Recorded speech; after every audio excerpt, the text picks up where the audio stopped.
ক্যাম্পাসগুলোতে ছাত্র রাজনীতি বন্ধের বিক্ষোভ নিয়ে পাল্টাপাল্টি অভিযোগ ছাত্রদল শিবিরের। ছাত্রদলের অভিযোগ, সাধারণ শিক্ষার্থীদের নামে উন্মুক্ত রাজনীতি বন্ধের চেষ্টা করছে শিবির।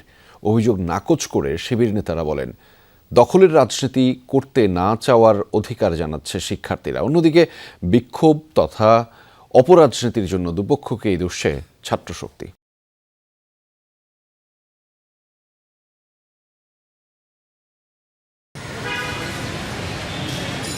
ক্যাম্পাস মানেই মেধার বিকাশ, মুক্ত চিন্তার চর্চা, কখনো কখনো দাবি আদায়ের মূল মঞ্চ।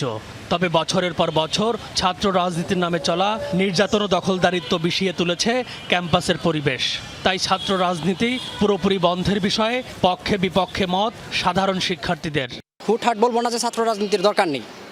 ছাত্রদের কল্যাণে যে রাজনীতি, ছাত্রদের অনুকূলে আমরা সেটাই চাই। শিক্ষার্থীরা অনেক কষ্ট করে চান্স পায়, তো আসার পরে এখানে কোনো খারাপ কিছুর সম্মুখীন হোক সেটা আমরা চাই না। উচ্চপদস্থ স্থানে তাদের সাধারণ শিক্ষার্থীদের কথাগুলো তুলে ধরবে, সেইখানে আমাদের রাজনীতির দরকার। পলিটিক্স দরকার আছে, তারা করুক, সমস্যা নেই, কিন্তু পলিটিক্সকে আপনার হল নির্ভর, গণরুম নির্ভর, গেস্ট রুম নির্ভর এটা তো করা যুক্তিসঙ্গত না।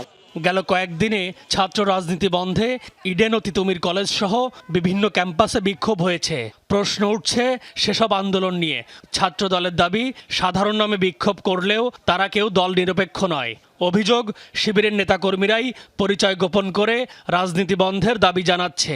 আপনি রাতের বেলা যখন নারী শিক্ষার্থীদের ছাত্র রাজনীতির বিপরীতে একটা অবস্থান নেন আপনার কর্মী দিয়ে, তখন যারা সত্যিকার অর্থে এই শিক্ষা প্রতিষ্ঠানে পড়ে সেই সব নারী শিক্ষার্থীর অভিভাবক বলেন বা শিক্ষার্থীরা বলেন, তারা এক ধরনের আতঙ্কিত হয়ে পড়ে।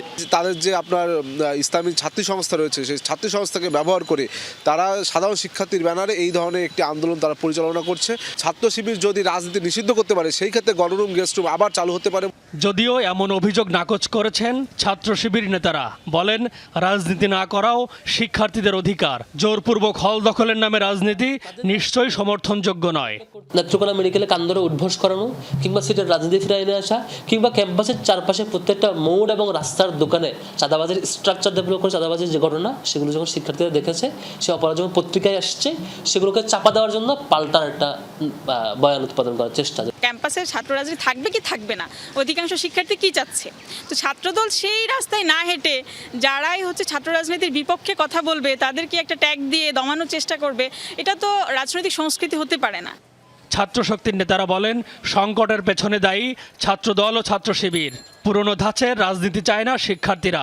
রাজনীতির ধারা কেমন হবে, আলোচনার মাধ্যমে তাদেরকেই ঠিক করতে হবে।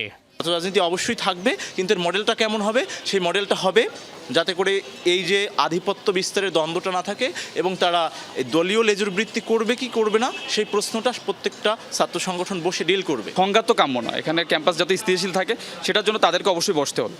বসে তারা নিজেদের মধ্যে এটা সলভ করবে, আর না হলে শিক্ষার্থীরা এটা প্রত্যুত্তর দেবে।